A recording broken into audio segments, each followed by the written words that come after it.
Welcome, friends, to the Rolla Public Library. Today I'm joined by Diana Ahmad, and we're here to talk about some of her work as a historian, and then she's going to read you a story. Now, Diana is a professor of history over at Missouri S&T. She's written a couple books, and she probably has the coolest collection I've ever seen of stuffed prairie dogs in her office. So she's a pretty awesome lady, and she's going to tell us a bit about what it's like to be a historian. And Diana, I'm wondering, you teach history over at Missouri S&T.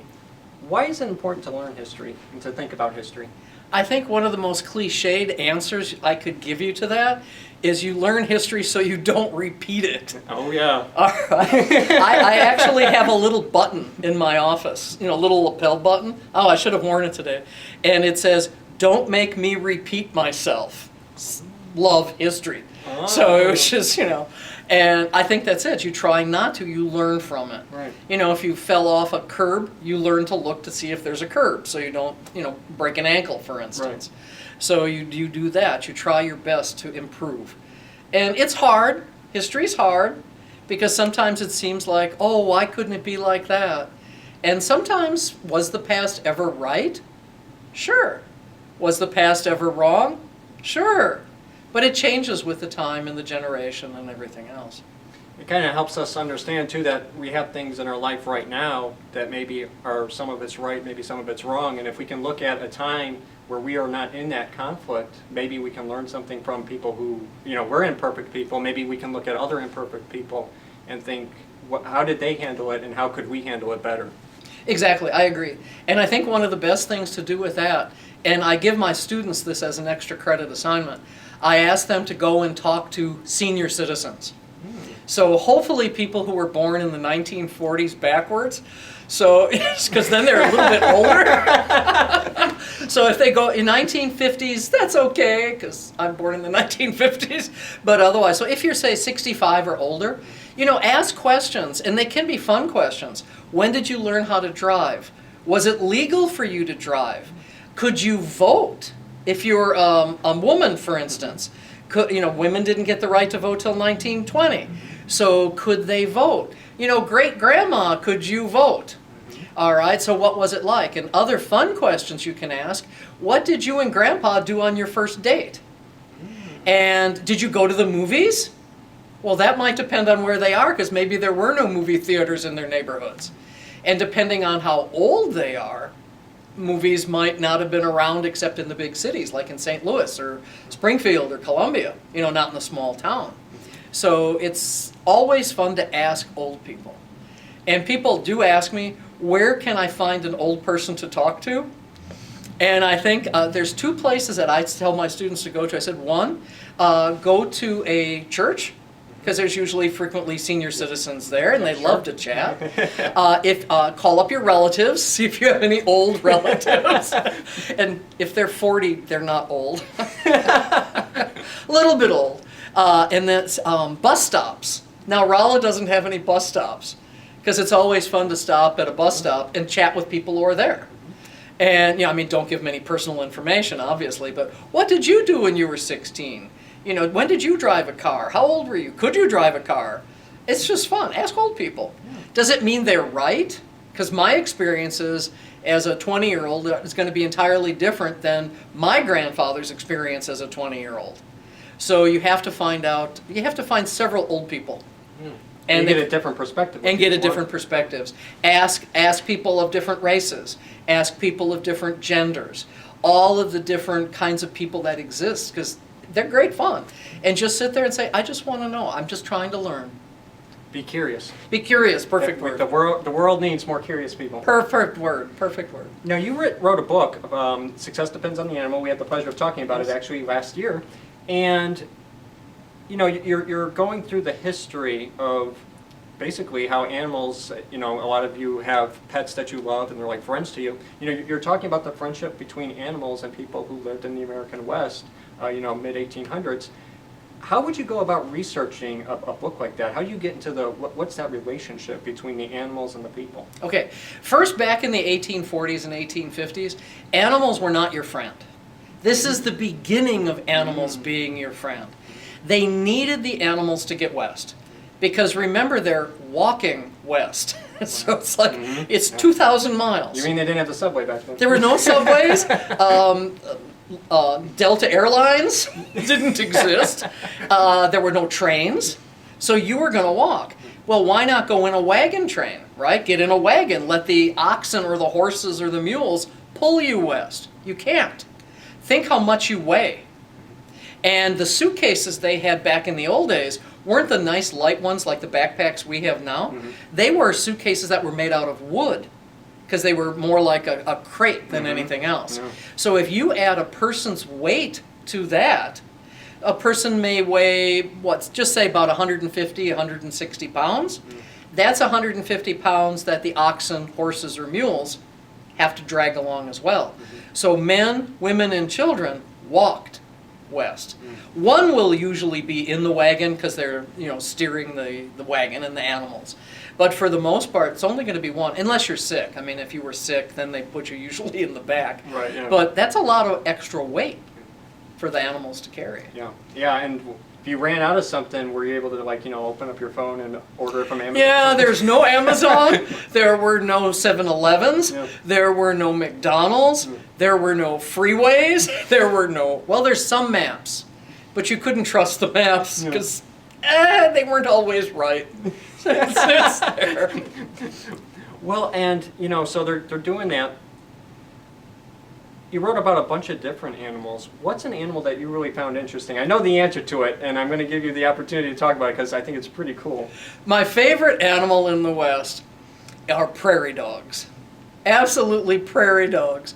There were about 1 billion prairie dogs.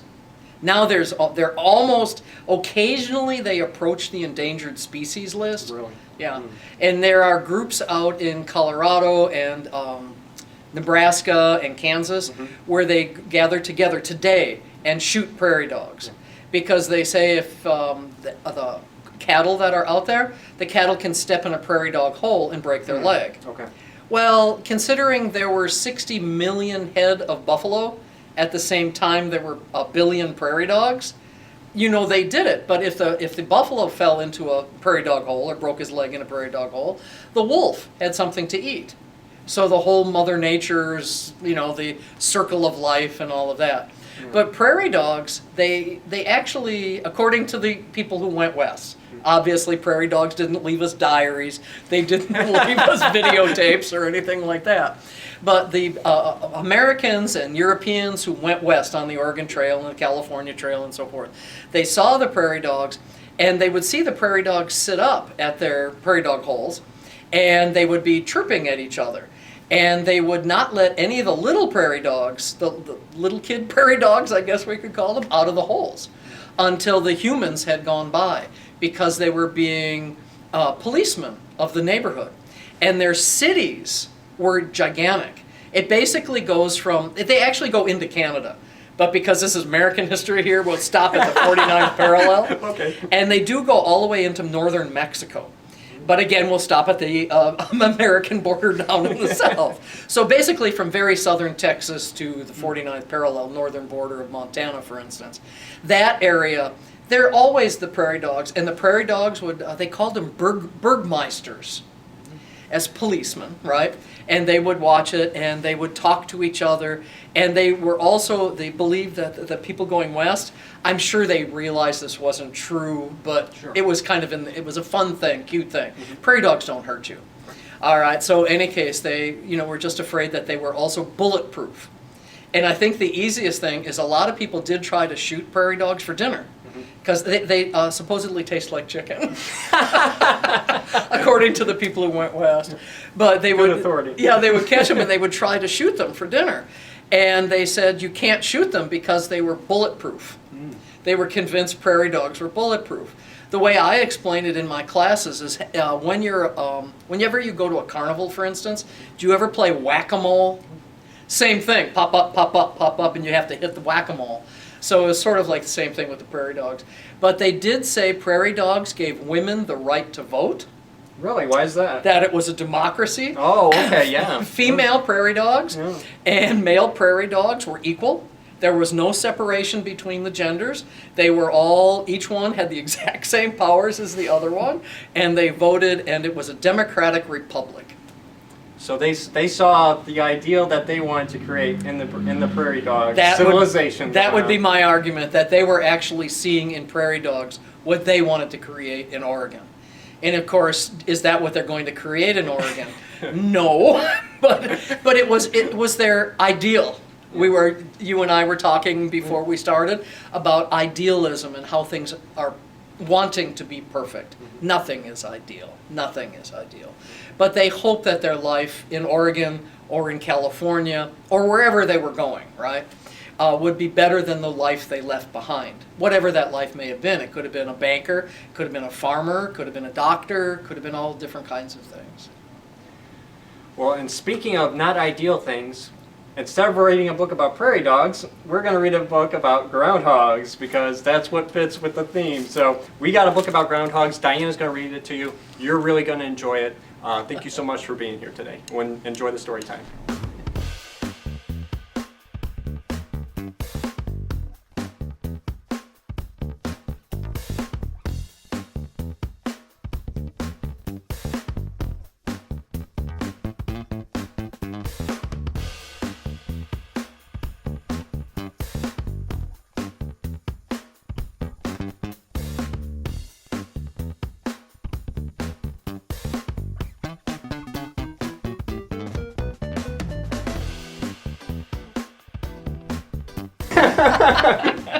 Okay, Groundhog's Day Off.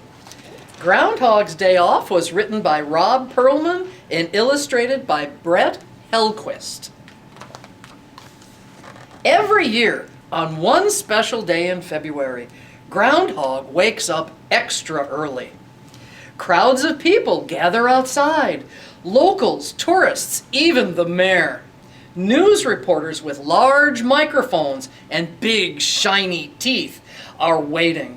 Every year they ask Groundhog the same things. Are there going to be 6 more weeks of winter? See? Is spring around the corner? And he's just looking down. But the one thing they never ask Groundhog is about him. No, how are you feeling? No, have you seen any good movies lately? No, do you like mushrooms on your pizza? Not even, who does your fur? Groundhog has more to offer than the forecast, but that's what happens year after year. Well, not this year, so Groundhog wrote a letter. It says, "Dear people, I am a groundhog with feelings and things to say. But all you care about is the weather. So this year, I'm going on vacation. You'll have to find someone new.